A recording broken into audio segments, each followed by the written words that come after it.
നമസ്കാരം. ന്യൂസ് കേരള പ്രധാന വാർത്തകളുമായി CK നാസർ കാഞ്ഞങ്ങാട്. ഒരു രാജ്യം ഒരു തെരഞ്ഞെടുപ്പ് ബിൽ നിയമമന്ത്രി അർജുൻ റാം മേഘ്വാൾ ലോക്സഭയിൽ അവതരിപ്പിച്ചു. ബില്ല് ഭരണഘടനാ വിരുദ്ധമെന്ന് കോൺഗ്രസും എതിർപ്പുമായി സമാജ്വാദി പാർട്ടിയും രംഗത്തെത്തി.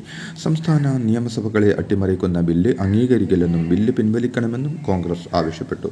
ബില്ല് ഇന്ത്യയുടെ നാനാത്വം തകർക്കുമെന്നും ഏകാധിപത്യത്തിനുള്ള നീക്കമാണെന്നും സമാജ്വാദി പാർട്ടിയും ആരോപിച്ചു. ഒരു രാജ്യം ഒരു തെരഞ്ഞെടുപ്പ് നടപ്പാക്കേണ്ടി വന്നതിന് കാരണം കോൺഗ്രസ് എന്ന് BJP ദേശീയ അധ്യക്ഷൻ JP നദ്ദ. 1952 മുതൽ 67 വരെ രാജ്യത്ത് ഒരു തെരഞ്ഞെടുപ്പായിരുന്നുവെന്നും ആർട്ടിക്കിൾ 356 കൊണ്ടുവന്നത് കോൺഗ്രസ്സാണ് വിവിധ സംസ്ഥാനങ്ങളിലെ സർക്കാരുകളെ വീഴ്ത്തിയതെന്നും അദ്ദേഹം പറഞ്ഞു.